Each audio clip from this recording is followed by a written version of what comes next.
One of the last muscles that I mentioned in my previous video was the levator labii superioris muscle.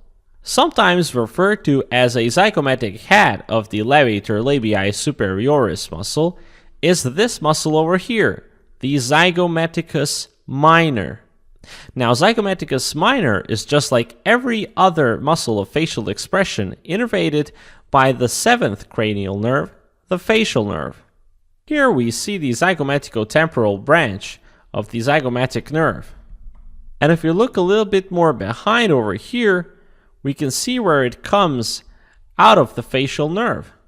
The zygomaticus minor muscle is used to show the expression of sadness.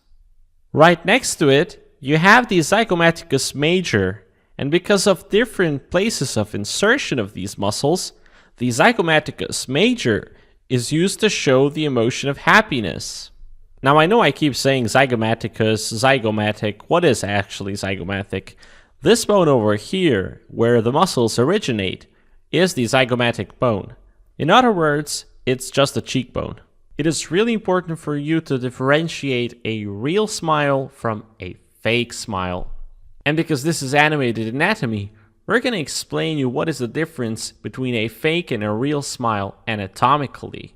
You see, this muscle over here is the risorius muscle, and it retracts the mouth backwards, producing an insincere looking smile.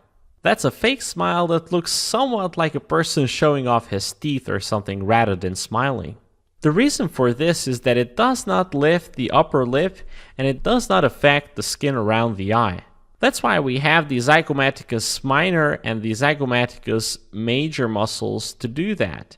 They lift the upper lip, and the crow's feet are created by the orbicularis oculi muscle. Remember when I mentioned that you can express concentration, sadness, or even angriness by pulling your eyebrows together? Along with that, you very often depress the corner of your mouth, and you do so by using the muscle called the depressor anguli oris. Both of these muscles that I've just mentioned are innervated by the marginal mandibular branch of the facial nerve. This branch further innervates the depressor labii inferioris muscle over here, and the function of this muscle is to lower the bottom lip.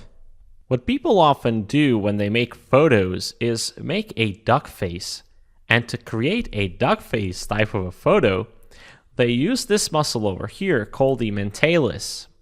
This muscle is also innervated by the mandibular branch of the facial nerve.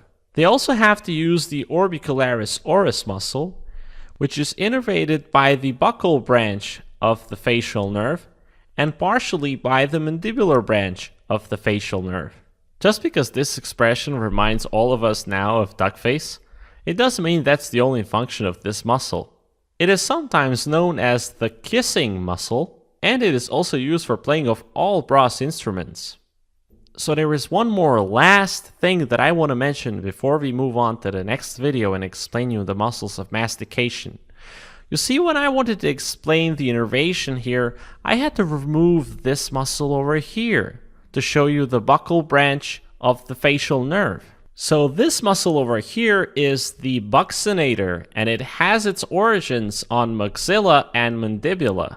What this muscle does is to actually contract the cheek and that way keep the inner cheek surface on the teeth and push the food between the teeth so it can be chewed. By keeping the food in the correct position when chewing, the buccinator assists the muscles of mastication. This muscle also aids whistling and smiling. And of course, the buccinator muscle is innervated by the buccal branch of the facial nerve. So now you know a lot about facial muscles. To learn about the muscles of mastication, click here. To watch my previous video, click here. If you like my lessons and want to purchase my software, then you can go to my website animatedanatomy.com. If you don't want to purchase it, then at least you can subscribe here for new free content that I release regularly on my channel. Thank you.